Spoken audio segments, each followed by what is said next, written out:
अब अगर तुम 15 दिन पढ़ के भी सेम मार्क्स ला रहे हो, 4 दिन पढ़ के भी सेम मार्क्स ला रहे हो, मतलब हमारी पढ़ाई में वो दम नहीं है, सीधे बोलूं तो एग्जाम पास में आने लग जाती है ना, तो घबराहट होने लग जाती है। पढ़ते पढ़ते भी सब भूल जाते हैं, ऐसे मन करता है कि सब छोड़ दो। 2 तरीके से आपके टेस्ट में मार्क्स कटते हैं। पहला, या जो इम्प्रूवमेंट आपको स्टार्टिंग में दिख रहा था, स्टार्टिंग के कुछ दिनों में दिख रहा था, वो अब उतना नहीं दिख पा रहा है। ये सबसे बड़ी और पहली मिस्टेक है जो हम करते हैं, जो हमारे मार्क्स बीच में फिर अटक जाते हैं या आगे नहीं बढ़ पाते या हम इम्प्रूव नहीं कर पाते। इसके साथ नो कॉम्प्रोमाइज। ये पूरी जर्नी में आपको कॉम्प्रोमाइज नहीं करनी ये चीज। मैम शॉर्ट नोट्स कितने शॉर्ट्स हो, मतलब मैं जब बनाता हूँ तो हर चीज इंपॉर्टेंट लगती है मुझे। पढ़ाई तो हम सब कर रहे हैं ना, अभी तक पढ़ते हैं, क्लासेस लेते हैं, फिर रिवाइज करते हैं, सब कुछ काम कर रहे हैं हम डेली। फिर अगर आप कहीं आके अटक गए हो तो आपको उस चीज को इम्प्रूव करना है, तो आपको कुछ चीजें यहाँ पर नई रखनी पड़ेगी। आज के सेशन में हम एक बहुत इंपॉर्टेंट डिस्कशन करने वाले हैं। देखो, अब ये टाइम ऐसा आ गया है ना हमारे पास कि हम सब लोग टेस्ट दे रहे हैं, हमारा एक मेजर पोर्शन कवर हो चुका है और उस टेस्ट में आपको आपके मार्क्स कहीं ना कहीं अटक जाते हैं, ठीक है। और ये प्रॉब्लम मोस्टली हर बच्चा फेस कर रहा होता है, ठीक है। किसी के मार्क्स 100 पे आके अटक जाते हैं, किसी के 120 130 के आसपास अटक जाते हैं, किसी के 150 पे आके अटक जाते हैं, है ना। तो हम लोगों को लगता है कि हम क्या गलतियां कर रहे हैं, हम लोग समझ ही नहीं पाते कई बार कि हम लोग कोई गलती कर रहे हैं, पढ़ के तो पूरा जा रहे हैं, बट फिर भी जो इम्प्रूवमेंट आपको स्टार्टिंग में दिख रहा था, स्टार्टिंग के कुछ दिनों में दिख रहा था, वो अब उतना नहीं दिख पा रहा है, ठीक है। तो आज हम उसी के लिए यहाँ पर बात करने वाले हैं।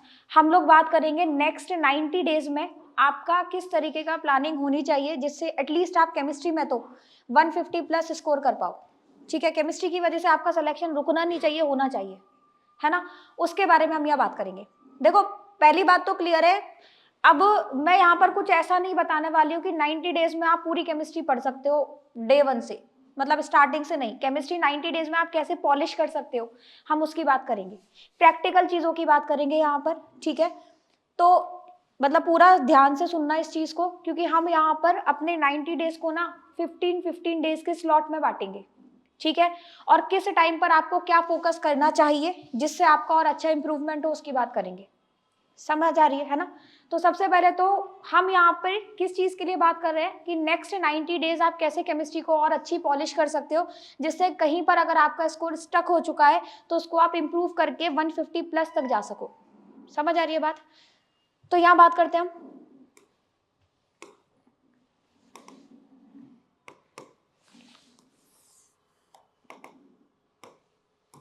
देखो, सबसे पहले हम स्टार्टिंग के 15 डेज की बात करते हैं, डे 1 to 15 तक का। बेटा, स्टार्टिंग के 15 डेज इज वेरी क्रूशियल। इस वाले टाइम में ना आपको बेसिक स्ट्रॉन्ग करना है अपना। हम सबको पता है केमिस्ट्री में 3 पार्ट होते हैं, एक होता है फिजिकल, एक होता है ऑर्गेनिक, एक होता है इनऑर्गेनिक। तीनों में स्ट्रेटेजी थोड़ी सी पढ़ने की हमारी अलग होनी चाहिए, ठीक है। रटना तो किसी में भी नहीं है। जैसे अगर मैं बात करती हूँ इनऑर्गेनिक की, इनऑर्गेनिक कंप्लीटली एनसीईआरटी बेस्ड। आप अपना एनसीईआरटी बहुत स्ट्रॉन्ग करो, हर लाइन पर फोकस होना चाहिए, ठीक है। आपने जो लाइन छोड़ी है, मान के चलो वो आएगा पेपर में, तो इसका मतलब ये इस सोच से पढ़ना आप कि मैंने ये छोड़ा है ना, हो सकता है यहीं से क्वेश्चन मिले, तब आप उसको पूरा कवर कर पाओगे। तो इनऑर्गेनिक की स्ट्रेटेजी होती है हमारी कि हमारी एनसीईआरटी बहुत अच्छे से कवर होनी चाहिए। ऑर्गेनिक कभी नहीं रट सकते। ऑर्गेनिक में आपको कुछ चीजें याद करनी पड़ती है, जैसे अभिकर्मक कौन सा है, किसके साथ क्या होगा, बट उसमें भी उसकी अभिक्रिया कैसे आगे बढ़ेगी, कौन सा उत्पाद बनेगा, वो सब किस पर निर्भर करता है, क्रियाविधि पर करता है, मैकेनिज्म पर। और मैकेनिज्म में जो चीजें काम आती है वो सब किसका पार्ट है, जीओसी। अब आपको भी ये चीज पता है, अगर आपने जीओसी को बहुत अच्छे से कवर नहीं किया है तो आप ऑर्गेनिक में कोई सा भी चैप्टर उठा लो, आप अटक जाओगे कहीं ना कहीं 100%, अगर जीओसी का कोई भी टॉपिक आपका मिसिंग है। ऐसी अगर मैं बात करती हूँ किसमें, फिजिकल में स्टार्टिंग के जो टॉपिक है आपका, स्पेशली मोल कॉन्सेप्ट, अगर वो आपका अच्छे से नहीं हो रखा है ना, उसमें जो चीज है, जो बेसिक कॉन्सेप्ट आपको बताए जाते हैं, तो आप आगे नहीं बढ़ सकते। इनऑर्गेनिक में पीरियोडिक केमिकल बॉन्डिंग, अगर आपने ये चीज नहीं पढ़ रखी है तो आप आगे नहीं बढ़ सकते। तो इसका मतलब जो आपका डे 1 से लेकर 15 तक है, उसमें आपको सबसे पहले क्या करना है, अपने बेसिक चैप्टर उठा करके उसको रिवाइज करना है ना, जिससे आप आगे नेक्स्ट 15 डेज में आगे के चैप्टर उठा के कंटिन्यू कर पाओ। समझ आ रही है बात। मतलब देखो, इनिशियल डेज में आप क्या करोगे, अच्छे से रिवाइज करोगे प्रॉपर्ली, फिर बीच वाले टाइम में हम क्या स्ट्रेटेजी बनाएंगे कि आपको क्या देना स्टार्ट करना है, क्या करना है, टेस्ट देना है। टेस्ट तो आपको हर चैप्टर के बाद देनी है, बाकी टेस्ट पे ज्यादा फोकस करना है। फिर उसके आगे आके हम क्या करेंगे, टेस्ट में होने वाली गलतियों पे आपको फोकस करना है। और लास्ट के जो 15 डेज है उसमें स्पेशली आपको किस पर फोकस करना है, टेस्ट प्लस गलतियां। ये स्केड्यूल आपका रहना चाहिए। और अब आपका पेपर बहुत दूर नहीं है बेटा, अब आपका केवल स्ट्रेटेजी होनी चाहिए नीट में आपको किस तरीके से इंप्रूवमेंट करना है। बाकी आपके दिमाग में कुछ और नहीं चलना चाहिए, बट अपनी हेल्थ को कॉम्प्रोमाइज ना करके इस टाइम में आप नींद उड़ा लेते हो तो वो नहीं करना है, सोना प्रॉपरली है सबसे पहले, है ना। तो बात करते हैं यहाँ पर डे 1 से डे 15 में। इसमें आपको क्या करना है, अपने बेसिक चैप्टर कवर करने हैं, ठीक है, बेसिक चैप्टर कवर करने हैं। जैसे अगर हम बात करते हैं फिजिकल केमिस्ट्री में, फिजिकल केमिस्ट्री में आप यहां पे कवर करोगे मोल कॉन्सेप्ट, ठीक है, साथ में आप एटॉमिक स्ट्रक्चर ये कवर करोगे। साथ में आप यहां पर अगर आपका प्रिपरेशन है तो आप इसमें इंक्लूड कर सकते हो रिडॉक्स को। ये बात आप समझ पा रहे हो। मोल कॉन्सेप्ट का जो पार्ट है अपना, कौन सा वाला, नॉर्मेलिटी वगैरह, इनफैक्टर वगैरह, वो काम करके आप रिडॉक्स को कर सकते हो। और एटॉमिक स्ट्रक्चर क्यों जरूरी है, क्योंकि इसमें लास्ट में आने वाले जो क्वांटम नंबर है उसको लेकर ही आप आगे पीरियोडिक में आगे बढ़ सकते हो। समझ आ रही है बात। तो ये आपके बेसिक चैप्टर्स है कि ये तो आपको आने ही चाहिए, है ना। इसके अलावा अगर हम बात करते हैं किसमें, इनऑर्गेनिक में, इनऑर्गेनिक केमिस्ट्री में आपको बेसिक चैप्टर कौन कौन से हो गए, बोलो। पहला बेसिक चैप्टर कौन सा हो सकता है आपका, पीरियोडिक टेबल, बोलो यस और नो। क्या हो जाएगा बेटा, पीरियोडिक टेबल। और उसके अगला चैप्टर कौन सा होना चाहिए, हम सबको पता है, केमिकल बॉन्डिंग। अगर ये दो चैप्टर आपके कवर नहीं है तो आप ना पी ब्लॉक पढ़ पाओगे, ना डीएफ ब्लॉक पढ़ पाओगे, कोऑर्डिनेशन भी नहीं पढ़ पाओगे। ये बेस है, बिल्कुल बेस। सिमिलरली ऑर्गेनिक में आपका क्या कंप्लीट होना चाहिए, जीओसी। जीओसी सब आ गया इसमें, आईयूपीएसी आ गया, जीओसी और आइसोमेरिज्म, समावयवता, ठीक है। ये क्या अपना मोल कॉन्सेप्ट ही बोलते हैं इसको, तो ये क्या हो गया अपना परमाणु संरचना, ये रिडॉक्स, पीरियोडिक टेबल, और ये क्या हो गई आपकी केमिकल बॉन्डिंग, है ना। ऐसे इसमें क्या हो जाएगा, समावयवता हो गया, जनरल ऑर्गेनिक केमिस्ट्री, जीओसी हो गया, आईयूपीएसी। ये तीन चीज आपकी कवर होनी चाहिए, तभी आप ऑर्गेनिक में आगे बढ़ सकते हो। समझ आ रही है बात। तो इनिशियली आपको, अब मैं वापस से बोल रही हूँ, हम यहाँ पर जीरो से चीजें नहीं स्टार्ट कर रहे हैं, हम यहाँ पर चीजों को पॉलिश कर रहे हैं। लास्ट 90 डेज में आप कैसे अपना जो आपका स्कोर स्टक है उसमें कैसे आगे बढ़ सकते हो। समझ आ रही है बात, ठीक है। तो आपने कहीं ना कहीं ये चैप्टर पहले पढ़े हुए हैं, आपको सबसे पहले इन चैप्टर्स को रिवाइज करना है, तब जाके आगे आप बढ़ पाओगे। ये चीज समझ आ गई। नेक्स्ट अब हम बात करते हैं यहाँ डे 16 से लेकर आपके 30 तक, मतलब नेक्स्ट 15 डेज। नेक्स्ट 15 डेज में आपने, मैं ये मान के चल रही हूँ, अब इसका मतलब ये नहीं है कि केवल आपने इसमें रिवीजन किया है। इसका मतलब क्या है कि आपने इसके क्वेश्चन, बेटा कोई भी चैप्टर आपका पूरा हो ही नहीं सकता है अगर आपने उसके क्वेश्चन नहीं लगाए और आपने उसका टेस्ट नहीं दिया है। कोई भी चैप्टर आपका तब तक आप कंप्लीट नहीं मानोगे जब तक उसके आपने क्वेश्चंस नहीं किए और टेस्ट नहीं दिया है, ठीक है। आपने केवल रिडॉक्स को उठा के रिवाइज किया है, इसका मतलब वो चैप्टर आपका अभी भी कंप्लीट नहीं है। केवल रिवीजन से आपको पता ही नहीं चलेगा अप्रोच कैसी बन रही है क्वेश्चंस की। तो हम अभी तक जो गलतियां कर रहे थे ना, वो क्या कर रहे थे कि हम लोग चैप्टर पढ़ के, केवल नोट्स पढ़ के हमें लगता है कि कंप्लीट हो चुका है। बात आ रही है समझ में, जबकि हम उसको नहीं मान सकते ऐसा, बोलो, ठीक है। तो यहां पर आपका क्या करना है, आपको इसकी क्वेश्चन प्रैक्टिस जरूर करनी है, क्वेश्चन प्रैक्टिस करनी है। और साथ में आप कोई क्या कर सकते हो, मॉक टेस्ट, एटलीस्ट ऐसे कि कम से कम पता चल जाए आपने जो कवर किया है वो कितने हद तक आपको हो चुका है, मतलब आप उसको कितना एब्जॉर्ब कर पाए हो। वो केवल नोट्स पढ़ के नहीं हो सकता। तो अपने माइंड से ये चीज निकाल देना, केवल नोट्स पढ़ लिया तो मेरा चैप्टर कंप्लीट हो चुका है। ये सबसे बड़ी और पहली मिस्टेक है जो हम करते हैं, जो हमारे मार्क्स बीच में फिर अटक जाते हैं या आगे नहीं बढ़ पाते, हम इंप्रूव नहीं कर पाते। बात आ गई समझ में, क्लियर है ये चीज। देखो चीज है बहुत टाइम टेकिंग है, ये मैं मान रही हूँ। आप अपने अकॉर्डिंग इन चैप्टर्स को आगे पीछे कर सकते हो, है ना। मैं यहाँ पर एक रफ चीजें आपको बना के दे रही हूँ, जिससे आपको एक स्ट्रेटेजी, मतलब बोलते हैं ना ढांचा तैयार करने वाली चीज, वो बना के दे रही हूँ। क्योंकि बेटा कोई भी चीज मैं यहाँ पे बताऊंगी वो आइडियली 100% आप सब पे अप्लाई नहीं हो सकती, है ना। तो आप अपने अकॉर्डिंग इसको थोड़ा सा मॉडिफाई करना। जैसे कुछ बच्चों का होगा फिजिकल बहुत स्ट्रांग है मैम, मैंने तो ऑलरेडी पढ़े हुए हैं इस टाइम पे, ये मुझे इसमें बहुत ज्यादा टाइम नहीं लगेगा, तो आप फटाफट से रिवाइज करो, क्वेश्चन प्रैक्टिस करो, आगे बढ़ो। कुछ बच्चों ने ऑर्गेनिक अभी अभी पढ़ा होगा ये चैप्टर्स तीनों, तो उनको ये बहुत अच्छे से याद होगा, इसके अकॉर्डिंग उनको इनमें ज्यादा टाइम लगेगा। समझ आ रही है बात। ऐसे इनऑर्गेनिक में एनसीईआरटी मस्ट है, एनसीईआरटी मस्ट है। समझ आ रही है बात, क्लियर है इतना, ठीक है। अब हम बात करते हैं नेक्स्ट किसकी, डे 16 to 30। इसमें आपको फिजिकल में फिजिकल केमिस्ट्री, ऐसे ही हम बात कर लेंगे इनऑर्गेनिक की,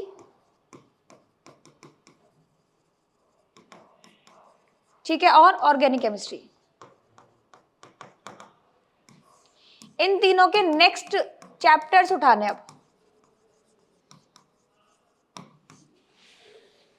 अब ये तुम्हारा कॉल है, यहां से मैं यहां पर आइडियली 4-4 चैप्टर 3-3 चैप्टर की लिस्ट लिख के दे दूं, बेटा आप सब पे अप्लाई वो नहीं हो पाएगी। हम यहाँ एकदम प्रैक्टिकल बातें कर रहे हैं।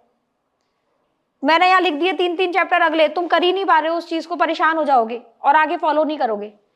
तो ये अब आपका कॉल होना चाहिए कि अगर आपकी ये चीजें बहुत अच्छे से कवर हो गई है 15, और कोशिश करो हो ही जाए, बेसिक तो एटलीस्ट कवर हो। अगर ये बेसिक आपका कवर हो गया तो उसके अगले चैप्टर उठा लो। लेट्स से मैं यहाँ पर वर्बली बता देती हूँ, फिजिकल में आप ऐसा कर सकते हो कि हर 15 दिन में आप एक बड़ा चैप्टर और आप एक छोटा चैप्टर उठा सकते हो, है ना।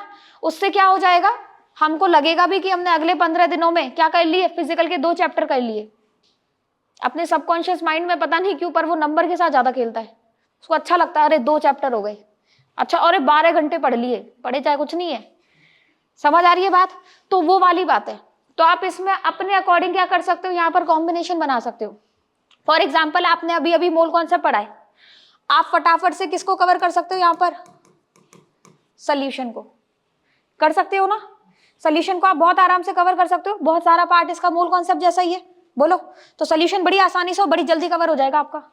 साथ में आप कोई भी बड़ा चैप्टर उठा लेना, या तो थर्मो उठा लो, या तो इलेक्ट्रो उठा लो, या तो इक्विलिब्रियम उठा लो। आप यहाँ पे इलेक्ट्रो भी ले सकते हो। कारण इलेक्ट्रो उठाने का क्या हो गया, आपने यहाँ पर क्या पढ़ा है, रिडॉक्स, रिडॉक्स कवर करके आयो, तो इलेक्ट्रो पढ़ना आपके लिए आसान हो जाएगा। बताओ जरा, समझ आ रही है बात। तो ऐसे कॉम्बिनेशन बनाओ अपने अकॉर्डिंग, बिल्कुल ऐसे किसी के अकॉर्डिंग नहीं करना कि उसने वो पढ़ा है तो मैं भी ये पढ़ूंगा। नहीं भाई, तेरे को जो जमता है वो पढ़, किसी को कॉपी नहीं करना। हम खुद को खुद से ज्यादा मतलब हमको किसी और से ज्यादा हम जानते हैं खुद को, है ना। किसी और को देखकर नहीं कॉपी करना। आप लोग सबसे अलग हो, आपकी स्ट्रेटेजी सबसे अलग है। मैं आपको गाइड कर सकती हूँ, उसके बाद आप अपने अकॉर्डिंग यहाँ से चीजें लेना। कोई आइडियल चीज नहीं चल रही है यहाँ पर, बिल्कुल प्रैक्टिकल बात हम यहाँ कर रहे हैं। समझ आ रही है चीज, ठीक है। इसमें पीरियोडिक टेबल के बाद इनऑर्गेनिक के अंदर आप देखो पी ब्लॉक है एक अपने पास। अगर हम देखें यहाँ पर अपने पास चैप्टर इनऑर्गेनिक में पी ब्लॉक हो गया। पी ब्लॉक काफी बड़ा चैप्टर है, आप उसके ग्रुप डिवाइड कर सकते हो, ठीक है।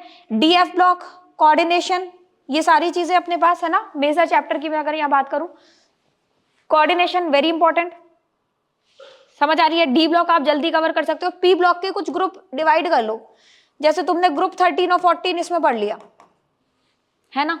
साथ में क्या कवर कर लिया, डी ब्लॉक। समझ आ रही है बात। इधर अगर बात करें ऑर्गेनिक में, ऑर्गेनिक में अगले 2 चैप्टर उठा लो। एक उठा लो आप कौन सा, हाइड्रोकार्बन, और एक आप क्या उठाओगे, halo alkane hello Areen.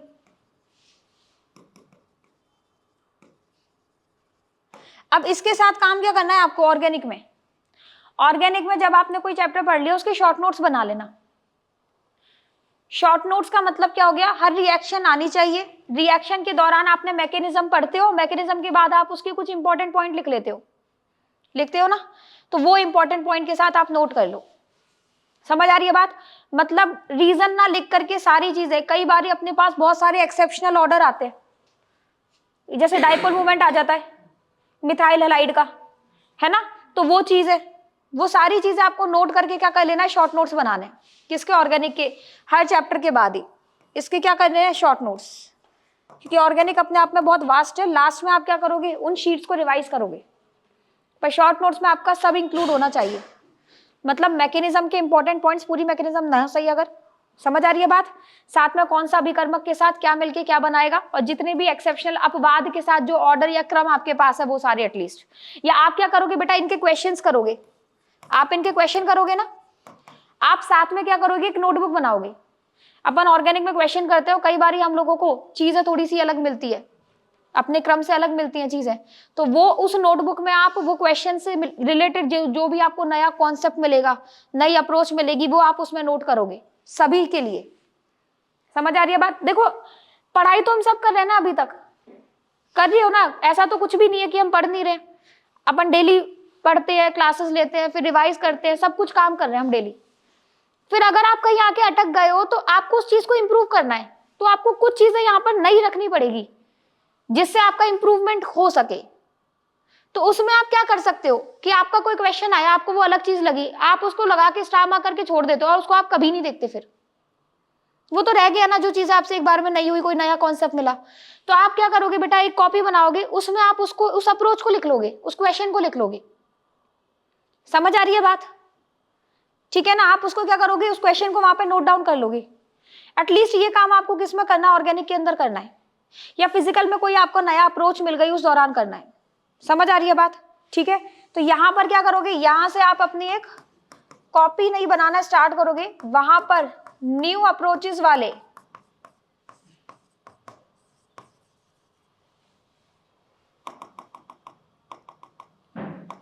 New जो आपको क्वेश्चन मिल रहे हैं उसकी कोई न्यू अप्रोच मिल गई, उसको नोट करोगे। समझ आ रही है बात? बोलो, क्लियर है? ऐसे ही फिर नेक्स्ट अपने पास आ जाएगा 31 से 45 डेज। इसमें आप अपने नेक्स्ट चैप्टर्स इंक्लूड करोगे और सेम रिपीट करोगे। सेम रिपीट का मतलब क्वेश्चन वही आपके मॉक टेस्ट हो गए थोड़े बहुत उस चैप्टर से रिलेटेड पर्टिकुलर, और उसके बाद क्या आ जाएगा आपका, यहाँ पर जो आपने क्वेश्चंस नहीं मिल रहे हैं उनको ऐड करोगे। ठीक है, सेम कहानी अगर हम बात करें किसकी, नेक्स्ट 46 से 60 डेज।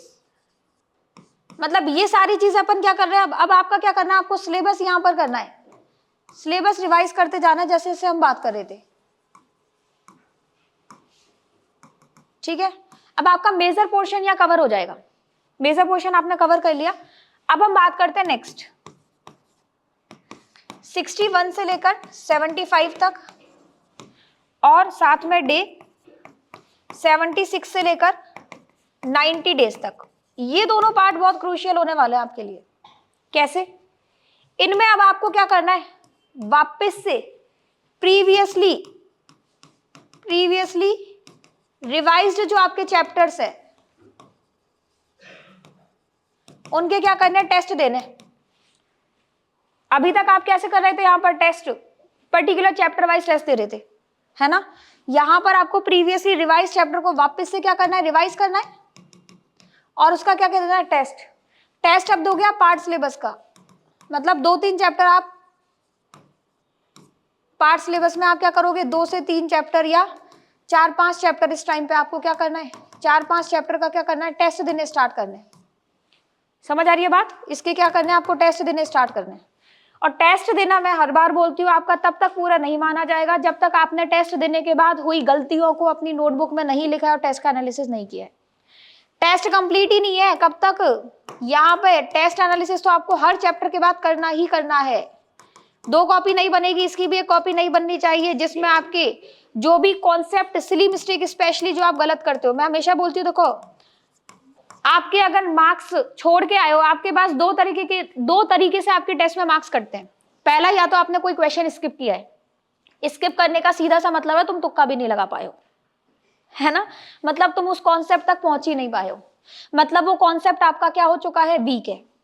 तो मतलब जो क्वेश्चन छोड़े हैं उसका कॉन्सेप्ट तो करना ही करना है। दूसरा होता है नेगेटिव मार्किंग, होती है अपने पास नेगेटिव मार्किंग। नेगेटिव मार्किंग में भी 2 चीजें होती है। पहला, या तो आपने सिली मिस्टेक करी हो, सिली मिस्टेक जैसे करेक्ट इनकरेक्ट, OMR शीट में गलती, जल्दबाजी में, जल्दबाजी में ऑर्डर उल्टा लगा दिया, मैम आता तो था मेरे को, मैंने जल्दीबाजी में उल्टा ऑर्डर लगा दिया। ये होती है सिली मिस्टेक। क्वेश्चन पढ़ने में गलती हो गई, मैं इतनी जल्दी में था, मैंने क्वेश्चन ही नहीं पढ़ा, मतलब स्किप ही हो गया वो क्वेश्चन, इस तरीके से, ये होती है सिली मिस्टेक। दूसरा, आप कंफ्यूज हो गए, आपने उसको गलत समझ लिया, मतलब दूसरा हो सकता है कि वापस से आपका कॉन्सेप्ट वीक है। समझ आ रही है बात? तो अगर किसी में भी आपकी नेगेटिव मार्किंग हुई है, दो चीजें हो सकती है, या तो आपने सिली मिस्टेक की है, या तो आपका कॉन्सेप्ट वीक है, आप अप्रोच ही नहीं लगा पाए। समझ आ रही है बात? तो इन पर काम करना है, सिली मिस्टेक को यहां लिखना है, और जो कॉन्सेप्ट वीक है भाई उसको कवर करते चलना है, इसको प्लीज कवर करते हुए जाना ही जाना है एट एनी कॉस्ट।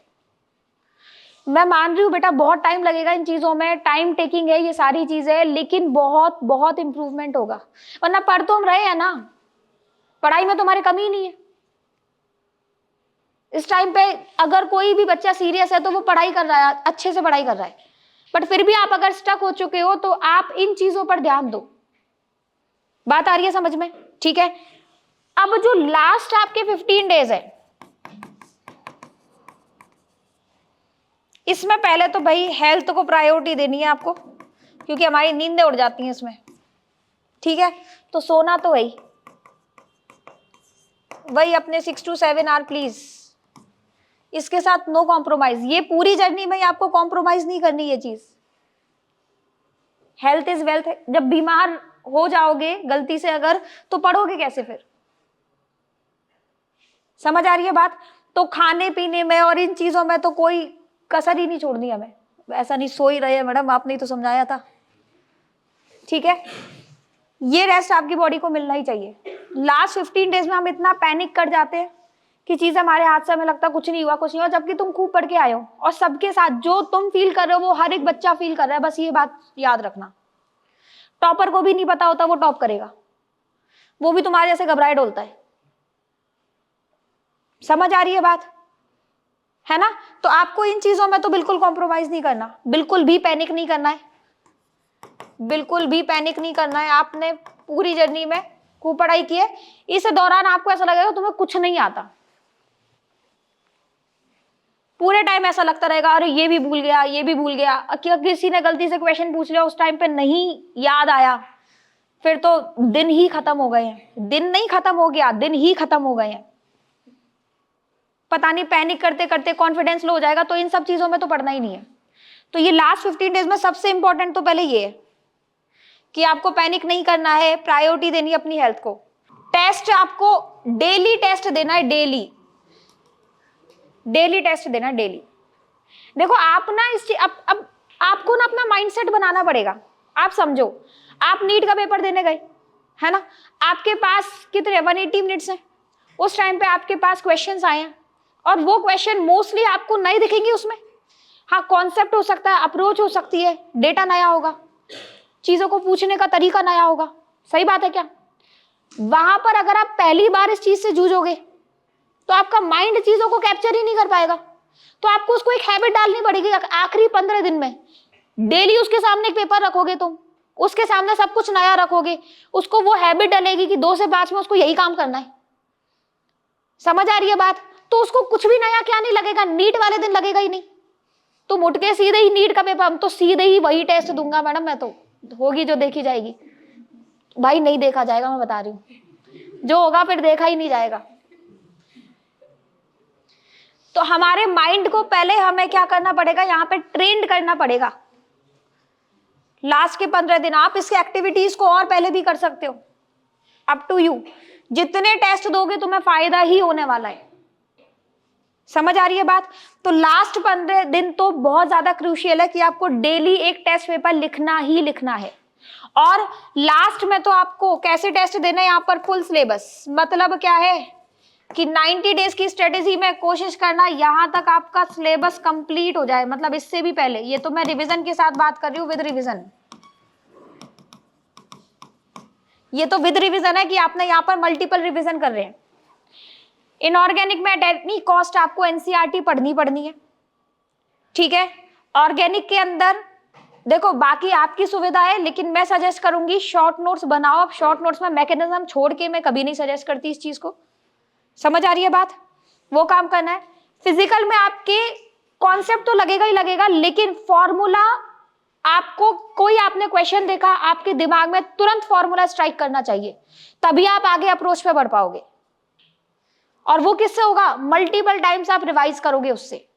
तुम ऑर्गेनिक पढ़ोगे, मान लो तुमने ऑर्गेनिक पढ़ना स्टार्ट किया, हेलो एल्केन हेलो अरीन पढ़ा, हेलो एल्केन की प्रिपरेशन खत्म करके तुम पहुंचे प्रॉपर्टीज में, वो पढ़ भी ली, चलो 2 दिन बाद ऐसा लगेगा कि प्रिपरेशन ही गायब हो गई। हेलो अरीन पढ़ा, ऐसा लगेगा हेलो एल्केन भूल गए। ये सबके साथ होता है बेटा, क्योंकि चैप्टर बड़े बड़े हैं। आप मल्टीपल टाइम्स आप इस चीज को रिवाइज करोगे ना, तब आपके दिमाग में चीजें बैठना स्टार्ट होगी। पहली बारी में पढ़ के ऐसा ही फील होगा, तो उस चीज को छोड़ना नहीं है बिल्कुल भी। समझ आ रही है बात?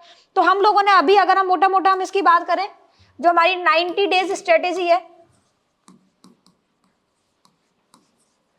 की पॉइंट्स अपने क्या क्या मिले। सबसे पहले आपने क्या करना है, इनिशियल टाइम में, स्टार्टिंग में आप क्या करोगे, बेसिक चैप्टर कवर करोगे।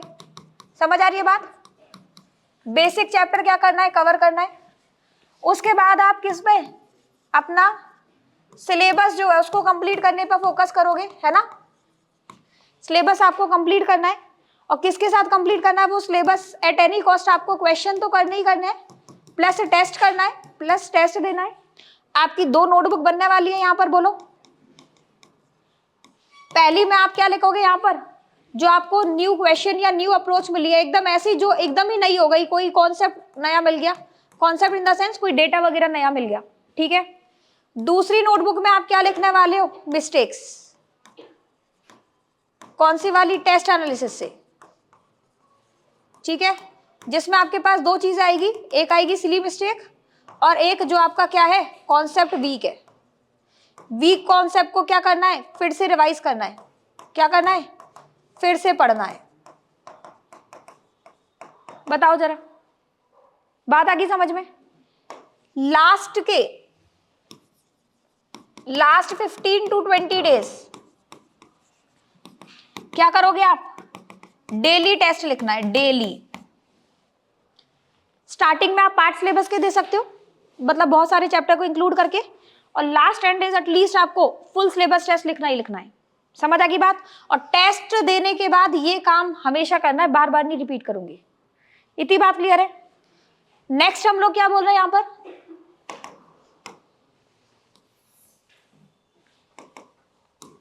नेक्स्ट फिजिकल के अंदर स्पेशली, वैसे तो ये काम सब में ही होना चाहिए, स्पेशली फिजिकल में आपका रिवीजन इतना प्रॉपरली होना चाहिए कि आपको फॉर्मूला देखते ही याद आ जाए। आई एम नॉट सेइंग कि फॉर्मूला बेस्ड क्वेश्चन आएगा या फॉर्मूले से ना भाई, पर फॉर्मूला नहीं आएगा तो आगे नहीं बढ़ पाएगा, ठीक है। फॉर्मूला बहुत तगड़ा रिवाइज होना चाहिए, इतना रिवीजन कि आपको देखते ही फॉर्मूला याद आ जाए, और वो अगर नहीं याद आ रहा है तो डेफिनेटली आपका रिवीजन वीक है। मैम फॉर्मूले याद नहीं होते, बेटा फॉर्मूले याद करने का सबसे अच्छा तरीका है क्वेश्चन प्रैक्टिस। अलग से मत याद करो, एक बार देख लिए उसके बाद क्या करोगे आप, उस टॉपिक के क्वेश्चन करोगे, आपको आराम से सोचना ही नहीं है, बहुत आराम से फॉर्मूला याद हो जाएगा, साथ में अप्रोच भी पता चल जाएगी। समझ आएगी बात? ऑर्गेनिक मैकेनिज्म पे फोकस करना है, हम स्किप कर देते हैं, मैकेनिज्म वाले पार्ट पे फोकस करना है, एटलीस्ट जिनकी लिखी हुई है एनसीईआरटी में मेंशन है ना। साथ में शॉर्ट नोट्स में मैंने आपको बोल दिया है क्या क्या चीजें इंक्लूड करनी है वो सब, क्योंकि ऑर्गेनिक वास्ट है। तीसरा क्या था अपना, इनऑर्गेनिक। इनऑर्गेनिक में एट एनी कॉस्ट एनसीईआरटी करनी है आपको, लाइन टू लाइन, स्मार्टली पढ़ना है इसको। पी ब्लॉक को एक साथ लेके मत बैठना, खत्म ही नहीं होगा कभी, सच बोल रही हूं मैं, कभी खत्म नहीं होगा। उसको ग्रुप में डिवाइड करके पढ़ो। मैंने ग्रुप 13 14 एक साथ लिखे थे, आपको नहीं भरा मत भाव, आप हर केस में एक एक ग्रुप इंक्लूड कर दो। समझ आ रही है बात? अभी पी ब्लॉक का कुछ पोर्शन हट भी गया है, पी ब्लॉक का मतलब अभी यहाँ पर अगर अपन देखें पी ब्लॉक डी ब्लॉक में, पहले डी ब्लॉक को अच्छे से करना, उसके बाद पी ब्लॉक उठाना, कोऑर्डिनेशन बहुत अच्छे से करना है, लवण विश्लेषण जो अपना नया ऐड हुआ है प्रैक्टिकल केमिस्ट्री वो आपको करके जानी है, वो आपको याद करने वाला पार्ट उसमें ज्यादा है, कलर वगैरह वो सारी चीजें वो सब करना है। समझ आ रही है बात? तो हम लोगों ने 90 डेज में ये बात की है यहाँ पर कि कैसे आप इंप्रूव या पॉलिश कर सकते हो जिससे आपका जो मार्क्स स्टक हो चुके हैं वो आगे बढ़ जाए। तो बेसिक पे का जो आपका बेसिक रह गया है बैकलॉग में जिसको आप बोलते हो वो कवर करो सबसे पहले। जीओसी नहीं पढ़ोगे ऑर्गेनिक नहीं आएगी, कभी नहीं आएगी, कोई भी पढ़ा ले कभी नहीं आ सकती। इनऑर्गेनिक में वो 2 चैप्टर कौन से, पीरियोडिक और बॉन्डिंग नहीं है, कभी इनऑर्गेनिक नहीं समझ आएगी। ठीक है, mole concept, redox, atomic structure का last part specially quantum numbers वाला, वो नहीं आएगा तो आप आगे फिजिकल में भी नहीं बढ़ सकते। ठीक है, तो स्ट्रेटेजी के साथ पढ़ो। टेस्ट देना है हर चैप्टर का, है ना। टेस्ट के बाद टेस्ट एनालिसिस होना चाहिए। कोई भी नई चीज आपको मिलेगी, नई अप्रोच मिलेगी, वो आपको रखना है, मतलब लिख के उसको रिवाइज करना है। जो आपके बार बार मिस्टेक हो रही है उस पर फोकस करना है। जो बार बार सेम टॉपिक से क्वेश्चन गलत हो रहे हैं उस पर फोकस करना है। समझ आ रही है बात। और ये 3 महीने केवल नीट दिखना चाहिए। अब हमें केवल हमारे दिमाग में पूरे टाइम रहना चाहिए कि हाँ मेरा पेपर है। क्योंकि हो सकता है आपके बहुत लोगों के दिमाग में हो, मैं नहीं कह रही आप टेंशन लो, नहीं बेटा, काम करो उस पर। बस टेंशन की तो कोई बात है नहीं। हम पढ़ते हैं, नहीं आते नंबर, ऊपर नीचे होते हैं, मुझे पता है ये सारी चीजें हमारे माइंड में चलती रहती है, लेकिन पैनिक नहीं करना है बिल्कुल भी। अपनी हेल्थ को हमेशा प्रायोरिटी देनी है सबसे पहले। ठीक है, आप लोगों के कोई इससे रिलेटेड क्वेश्चंस हो? मैम, जब एग्ज़ाम पास में आने लग जाती है ना तो घबराहट होने लग जाती है, पढ़ते पढ़ते भी सब भूल जाते हैं, ऐसे मन करता है कि सब छोड़ दो। देखो, ये मोस्टली सबके साथ होता है कि जब अपना टेस्ट पास आने लगता है तो हम लोगों को ना थोड़ी सी मतलब हेजिटेशन होने लगती है, एंजाइटी होने लगती है ना, डर सा लगने लगता है कि क्या होगा इस टेस्ट में भी, या पिछले टेस्ट में नंबर कम आए होते हैं तो लगने लगता है इस बार तो इतनी ज्यादा पढ़ाई की है, इस बार भी कहीं नंबर कम नहीं आ जाए। डिमोटिवेशन फील होने लगता है टेस्ट देने से पहले ही। लगता है नहीं पढ़ रहे इस बार, छोड़ दो, रहने दो, क्या होगा, अगला टेस्ट दे देंगे। देखो बेटा, ये सबके साथ होता है, केवल आपके साथ नहीं, मोस्टली मैक्सिमम हर बच्चे के साथ ये चीजें होती है। अगर आपके, और ये चीज ज्यादा तब होगी जब आपके मार्क्स आपके अकॉर्डिंग नहीं आ रहे हैं, तब आप ये चीजें ज्यादा मतलब फील करते हो, है ना। देखो, इसका सबसे पहले तो आपको टेस्ट देना छोड़ना नहीं है। टेस्ट तो आपको एट एनी कॉस्ट देना ही देना है। दूसरा, हमेशा ना ये सोचा करो कि अगर आपने ये चीज छोड़ दी तो इसके अलावा आपके पास ऑप्शन क्या है। आपने ये चीज क्यों स्टार्ट की थी? तुम्हारे पास कोई और बैकअप प्लान है क्या इसके अलावा? मोस्टली हमारे पास नहीं होता है। ठीक है, हमारा भाई, हमने इतना बड़ा सपना खुद ही देखा है ना, तो सबसे पहले तो ये चीज यही आपको मोटिवेट करेगी। और रही बात इंप्रूवमेंट की, वो एक ही टेस्ट में आपको देखने को सडनली नहीं मिलेगा। मैं बहुत प्रैक्टिकल चीज बता रही हूँ ये आपको। ऐसा नहीं होगा आपके स्टार्टिंग में अभी तक 400 आप स्कोर कर रहे हो, अचानक से आप 550 600 पहुंच जाओ, नहीं होगा। तो आप इस तरीके से एक्सपेक्ट भी मत करो, है ना। आप पहले तो यही सोचो, इस बार 400 आए, मेरे को अगली बार 450 लेके आने, है ना। दूसरी चीज, मार्क्स का बर्डन लेके मत जाया करो।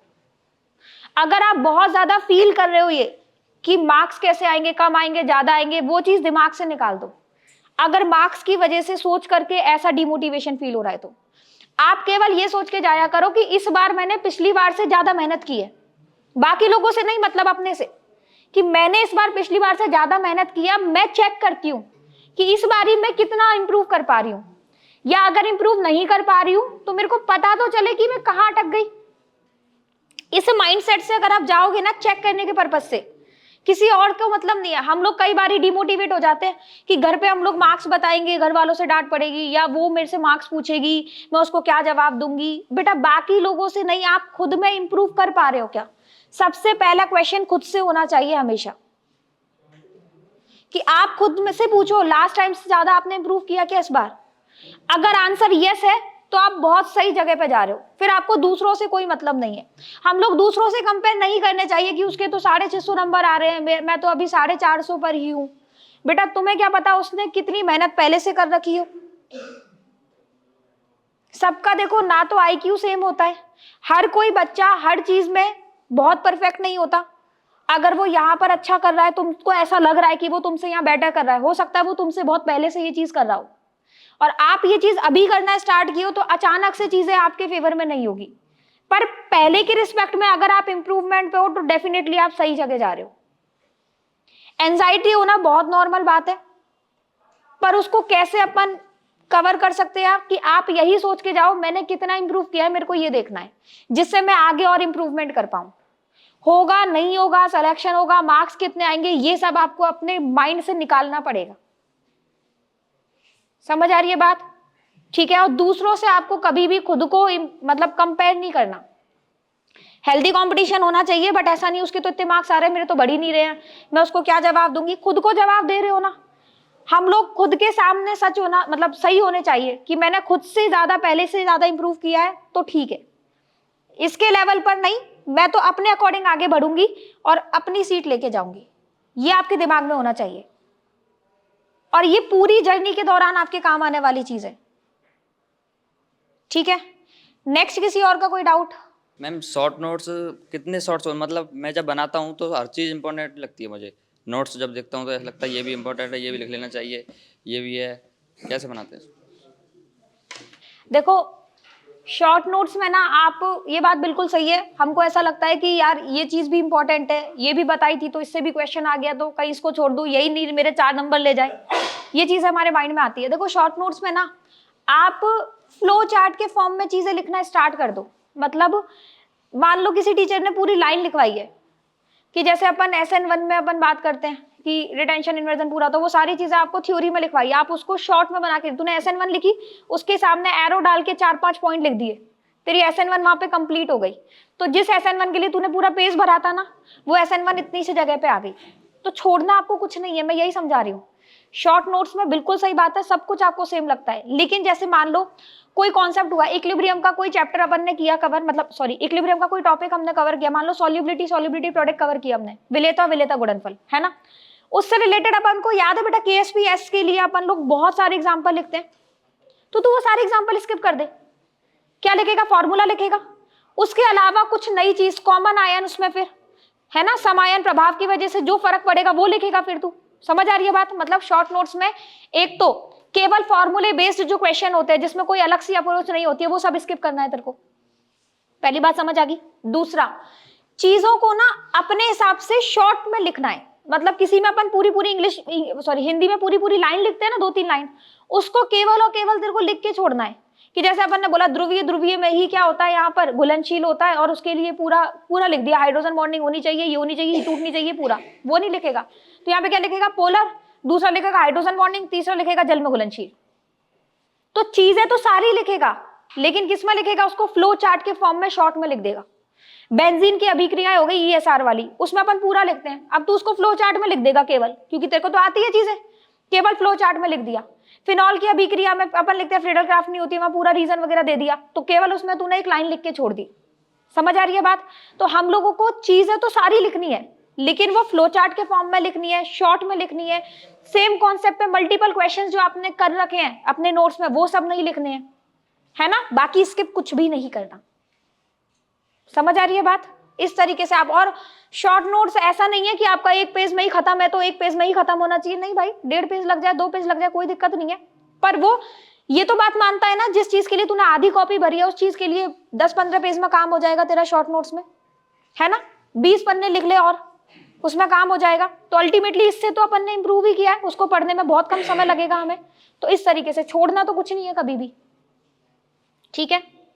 मैम जैसे बाई एनी रीज़न अपने ये स्ट्रेटजी अपन फॉलो कर रहे हैं और 2-3 दिन स्किप हो गए, हेल्थ इशू हो गया या कुछ भी, तो आगे कैसे कंटिन्यू करना है? फिर वो लगता है ना कि ये छूट गया, क्या करें हम ऐसे।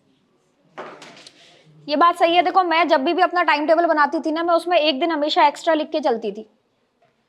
मैंने अगर 7 दिन का टाइम टेबल बनाया तो मैंने 6 दिन की बातें लिखी उसमें कि 6 दिन मेरे को ये करना है, 1 दिन या आधा दिन डिपेंडिंग मेरा पेपर कितना पास है, वो मैं उतना टाइम उसके लिए छोड़ देती थी।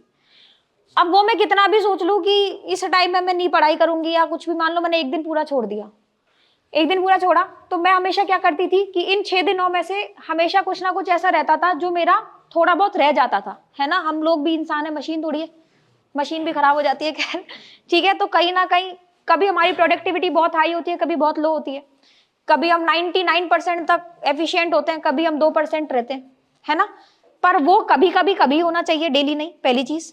दूसरी चीज, अगर ऐसा हो तो आपके टाइम टेबल में आपको 1 दिन आधा दिन एक्स्ट्रा छोड़ना है, जिससे आपका कुछ रह गया तो आप उसमें इसको इंक्लूड करो। भगवान ना करे आपके लगातार 1-2 दिन खराब हो गए हैं किसी वजह से, तो आप उसको नेक्स्ट टाइम में इंक्लूड करो। देखो डिमोटिवेशन का कोई स्कोप है ही नहीं अब आपके पास। आपके 2 दिन खराब हुए और इस चक्कर में आपने आने वाले अगले 20 दिन खराब कर लिए, तो आपसे बड़ा बेवकूफ कोई है ही नहीं। फिर सीधी सी बात है, आपके पास ले दे के 90 दिन है, समझ आ रही है बात? तो ऑलरेडी आपके पास 2 दिन खराब हो गए हैं, अब इस गम में तुम अगले अपने और 10 दिन खराब कर दोगे तो कोई मतलब नहीं है। तुमको बल्कि क्या करना चाहिए कि मेरे 2 दिन खराब हुए, अब तुम्हें और जोश के साथ बैठना चाहिए कि ये जो 2 दिन में मेरे चीजें रह गई है, मैं आगे आने वाले 7 दिनों में इसको कहां कहां डाल सकती हूं। समझ आ रही है बात? चीजों को, अपनी लिखा पढ़ी को आगे पीछे करके उसको मैनेज करना है। क्लियर है? वरना देखो, आपके पास बैकआउट करने का कोई ऑप्शन नहीं है, चीजों को छोड़ने का कोई ऑप्शन नहीं है ना? आपको बहुत मेहनत से आगे बढ़ना है, केवल ये ऑप्शन है आपके पास। अब चीजें आपके अकॉर्डिंग ऊपर जाते जाते बीच में थोड़ी सी नीचे आ गई, उसको वापस ऊपर कैसे लेके जाना है, ये ऑप्शन है आपके पास। केवल आपको नीचे उतर के नहीं आ जाना है सीधे। टेस्ट एनालिसिस कैसे करेंगे मैम? टेस्ट एनालिसिस कैसा करना है? वेरी गुड, बैठो एक बार। टेस्ट एनालिसिस कैसा करना है और क्यों करना है ये तो बताइए, अब कैसे करना है वो भी देख लो। सबसे पहले आकर के टेस्ट के पेपर को उठा के ऐसे नहीं फेंकना है जैसे ये हमारा सबसे बड़ा दुश्मन है, इसी ने हमारी अभी 2-3 रातें खराब की है पूरी। ये काम नहीं करना है। उस टेस्ट के पेपर को बहुत संभाल के अपने पास ही रखना है। अब आप क्या करोगे, आपके पास आंसर की वगैरह आ जाती है, आप अपने क्वेश्चन आपने क्या किए, चेक कर लिए, अपने आंसर वगैरह, अपने मार्क्स वगैरह बना लिए। अब मैंने बोला आपके पास टेस्ट के अंदर क्वेश्चंस मिलेंगे आपको 2 तरीके के मतलब एक तो वो क्वेश्चन मिलेगा जो आपने क्या किया है, स्किप किया है। एक तो वो क्वेश्चन मिल जाएगा जो आपने क्या किया है, स्किप किया है ना? दूसरा वो क्वेश्चन मिलेगा जो आप क्या कर चुके हो, रॉन्ग कर चुके हो, गलत करके आए हो, है ना? स्किप करने का मतलब मोस्टली हम लोग उस क्वेश्चन को छोड़ के आते हैं जिसकी हमें हवा ही नहीं लग रही, है ना? हम उसमें अक्कड़ बक्कड़ भी नहीं करवा रहे हैं कि इसमें से 2 बच्चे हैं, कौन सा छोड़ू कौन सा पकड़ू, है ना? वो भी नहीं कर पा रहे हो तुम उसमें। उस क्वेश्चन को आप मेजरली स्किप करके आते हो, छोड़ के आते हो, या गलती से कोई रह गया तो स्किप वाले आपके मोस्टली वो क्वेश्चन होते हैं जिसमें आपका कॉन्सेप्ट क्या है, वीक है। एक तो उस कॉन्सेप्ट को लिख लो, उसी पेपर के पीछे उस कॉन्सेप्ट को लिख लो कि इस कॉन्सेप्ट का मैंने क्वेश्चन छोड़ा हुआ है, पहला। दूसरा, क्वेश्चन रॉन्ग में आपके 2 तरीके के मिलेंगे बेटा आपको। एक वो मिलेगा जो आपने सिली मिस्टेक के साथ रॉन्ग किया है, करेक्ट को इनकरेक्ट पढ़ लिया, OMR गलत भर दी, क्वेश्चन पढ़ने में गलती हो गई, ये सारी चीजें, इनमें से कोई भी जो भी आप सिली मिस्टेक करते हो, है ना?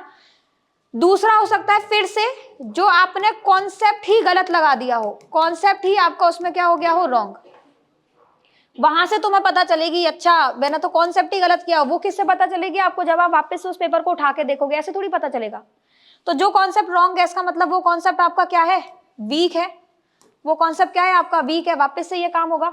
सिली मिस्टेक को आपको एक ऑन पेपर लिखना है, कॉपी में लिखना है, और हर पेपर से पहले बिफोर टेस्ट आपको उस सिली मिस्टेक को जरूर देख कर जाना है कि इस बार ये गलती नई गलती करूंगा, ठीक है, और उससे सीखना है फिर आगे, ठीक है।